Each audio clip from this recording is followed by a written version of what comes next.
traveling as a slam poet is some kind of a lifestyle, and of course you pick up certain impressions and you write them down, but the poems themselves, they can only I can only write these when I'm at home and when I have my environment. It's kind of weird where you end up when you write poetry. I was in very exotic places like Tajikistan or Uzbekistan, places in Southern America and North America. Now I'm here in Sydney, and I always try to give people the opportunity to connect. So I use subtitles.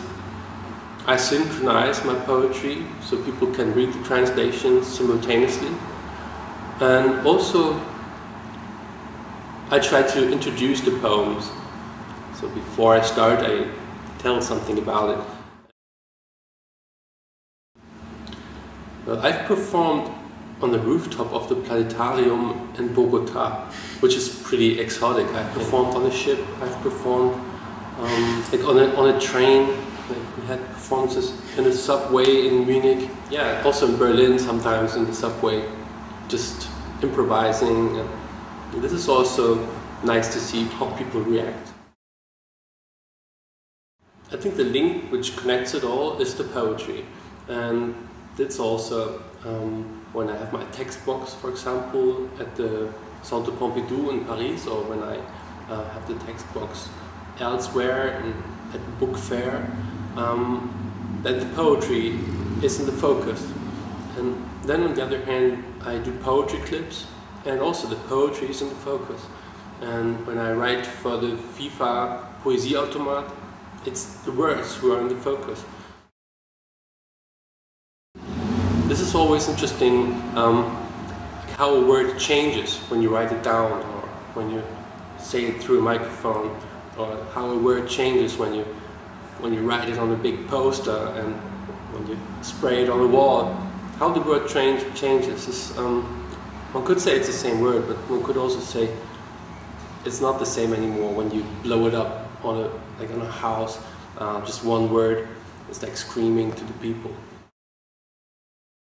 We've produced our school book with the Verlag, Schrödel Verlag, publishing house. They wanted to make it look fancy and stuff, and I told them, no, make it as dry as possible. It should look like a school book. You know, don't try to make it cool or so. It's like medicine. You know, medicine doesn't look cool. If it would look cool, nobody would expect it to have any result. Maybe when I use the street language, people can identify with this stuff, and then they might be paying some attention, and then they find out, okay, even if it's street language or trashy language, it still makes some sense. I think for a young poet it's a good idea to work with musicians, because then you're forced to write rhythmically, and when you went through this and when you've written lyrics for songs, then you know all these rhythmical figures. In German they would be called Synkope oder Auftakt or Triole. And with these rhythmical figures you can work even better without the strict beat in the background. You can be more free and you can develop your poetry a bit more like jazz. The so-called music business is actually more show business.